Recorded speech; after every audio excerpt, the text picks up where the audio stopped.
Hello everyone, स्वागत करता हूं आपका अपनी एक नई वीडियो में।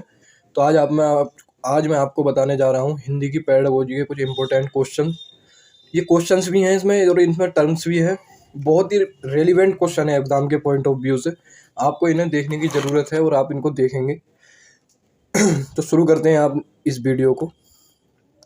सबसे पहला हमारा यहाँ क्वेश्चन आ जाता है, निम्नलिखित में से कौन सा एक बुनियादी पठन कौशल नहीं है। यानी जो बेसिक हमारा नहीं है इसमें, वो क्या नहीं है।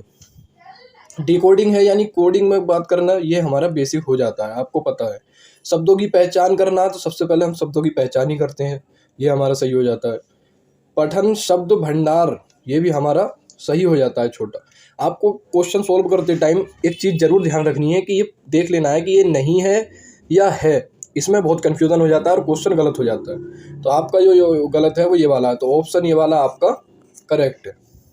इसी के साथ आगे, एक शिक्षिका छोटे बच्चों को शुरुआती वर्षों में नियंत्रण अथवा प्रोत्साहन के रूप में अपनी भाषा अर्जित करने योग्य बनाती है और उसी के अनुरूप व्यवहार करने के लिए कहती है। वह अनुगमन कर रही है।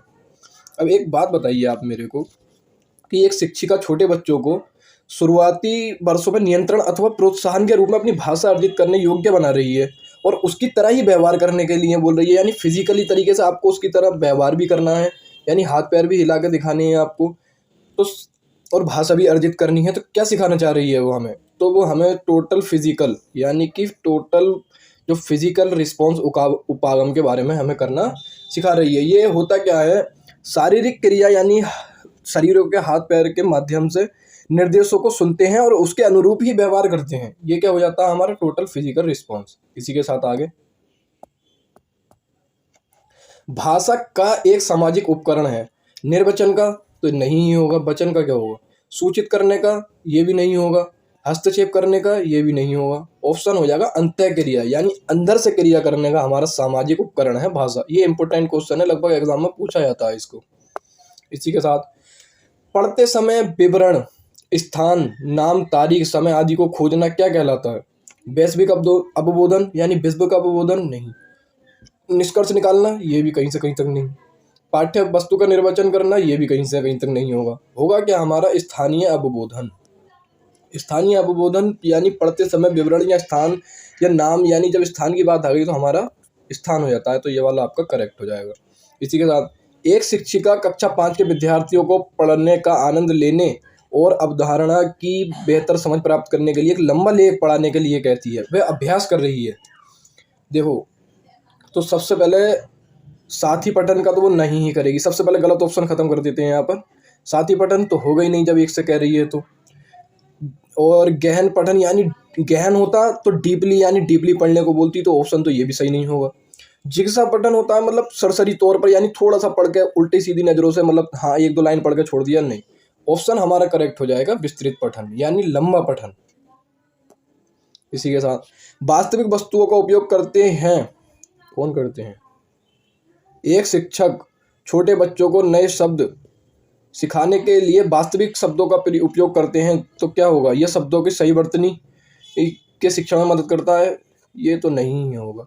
हम शब्द भंडार का शिक्षण केवल, जहाँ केवल शब्द आया है या फिर कुछ ऐसे वर्ड हैं, कीवर्ड मैं आपको करा दूंगा जो केवल वास्तविक वस्तुओं से ही कर सकते हैं, वो हमारे लगभग गलत होते हैं। केवल ये वो, छोटे बच्चे अमूल चिंतन के योग्य नहीं होते, ये भी गलत। क्यों नहीं होते हैं वो तो होते हैं।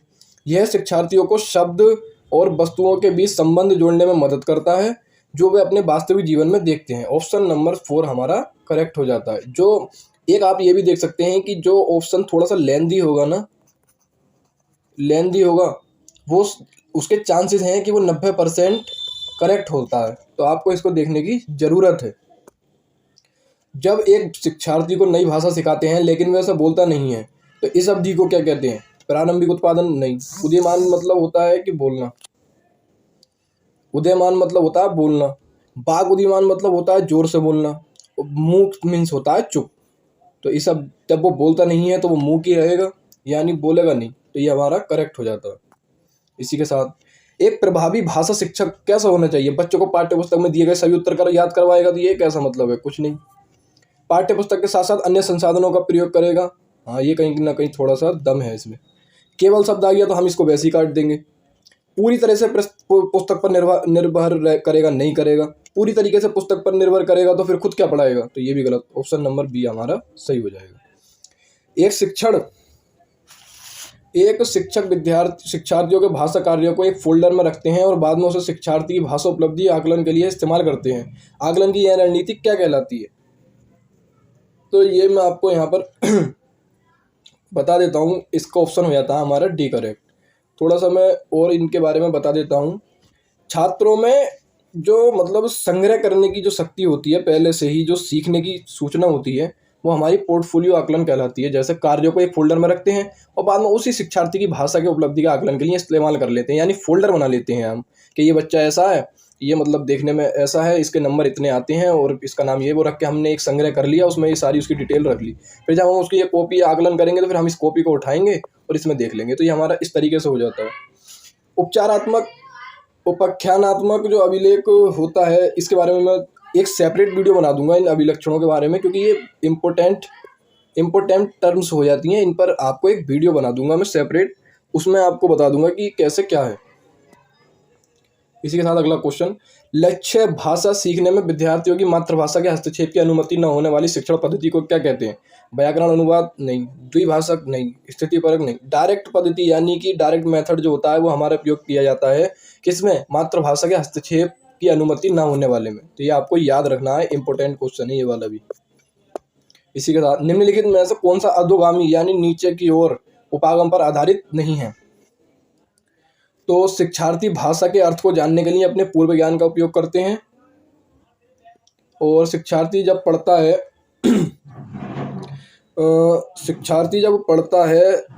सुनता है तो आप यह अनुमान लगाता है कि आगे क्या होने वाला है। शिक्षार्थी एकल शब्द या पद पर ध्यान केंद्रित करते हुए भाषा को समझते हैं।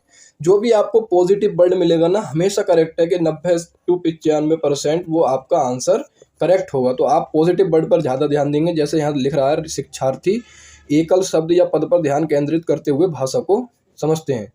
अगला, उपचारात्मक शिक्षण क्या है? देखो, उपचारात्मक से आपको अंदाजा हो रहा होगा कि उपचार हो रहा है किसी चीज का। एक बात बताओ कि गलत रूप से समझिए अवधारणा को सही करना तो ये नहीं होगा। जब गलत समझिए तो सही कैसे कर सकते हो उसको? कक्षा में सभी जातियों को बनाए रखना, ये भी नहीं होगा। नई भाषा गतिविधि से परिचय कराना, ये भी नहीं होगा। शिक्षार्थियों को सीखने में आने वाली रिक्तियों को भरना, यानी कोई शिक्षार्थियों को समझ विकसित करना चाहता है वो अपने अंदर, और वो चीज़ें उसमें करेक्ट नहीं कर पा रहा है या समझ नहीं पा रहा है, तो वो उसकी एक रिक्त हो जाती है कहीं ना कहीं, ये रिक्त स्थान। तो इसका जो हम भरण पोषण करेंगे, इसको ही हम उपचारात्मक शिक्षण कहते हैं, यानी चीज़ों को सही तरीके से बताना और करेक्ट करने को हम उपचारात्मक शिक्षण कहते हैं। तो ऑप्शन नंबर ए हमारा सही हो जाता है। इसी के साथ, सीखने की वह अक्षमता जो हमारे पढ़ने, निर्वचन करने और अक्षरों, शब्दों एवं संकेतों को समझने की योग्यताओं को प्रभावित करते हैं, तो क्या कहलाता है? ये हमारा डिसलेक्सिया कहलाता है। इसको आप याद कर लेंगे। इन सब पर भी मैं एक सेपरेट वीडियो बनाऊंगा, क्योंकि ये टर्म्स जो है ना, लगभग 2 से 3 नंबर में, बल्कि 3 नंबर में ये रहती हैं, क्योंकि ये हिंदी में भी पूछी जाती है, CDP में भी पूछी जाती हैं, और EVS की पेडागोजी में भी, और बल्कि इंग्लिश में भी लगभग पूछी जाती हैं। तो इन टर्म्स पर एक सेपरेट वीडियो मैं आपको बना दूंगा, क्योंकि ये बहुत ज़रूरी हो जाता है और लगभग हर शिफ्ट में देखने को मिलता है। तो उम्मीद है कि अब भी देखने को मिलेगा। तो ऑप्शन नंबर ए हमारा करेक्ट हो जाता है। इसी के साथ, निम्नलिखित में से कौन सा भाषा की कक्षा में प्रिंट समृद्ध परिवेश में आता है? तो कक्षा पुस्तकालयों में अलमारी में रखी हुई पुस्तक है, तो ये नहीं होगा। इलेक्ट्रॉनिक मीडिया है, TV, कंप्यूटर, ये भी नहीं होगा भाई।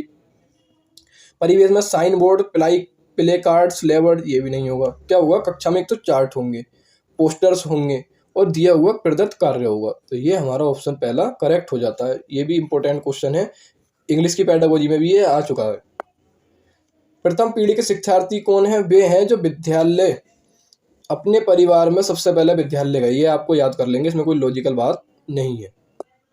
इसी के साथ, वीडियो अगर आपको पसंद आई हो तो वीडियो को आप करेंगे सबसे पहले लाइक, उसके बाद चैनल को करेंगे सब्सक्राइब, उसके बाद वीडियो को करेंगे शेयर, और वीडियो में कोई भी डाउट या फिर आपको क्वेश्चंस में कोई भी डाउट होगा या कुछ मुझसे पूछना होगा या फिर मुझे कुछ बताना होगा, मेरी कोई कमी, तो आप फिर करेंगे कमेंट मेरे को। इसी के साथ धन्यवाद, बाय बाय।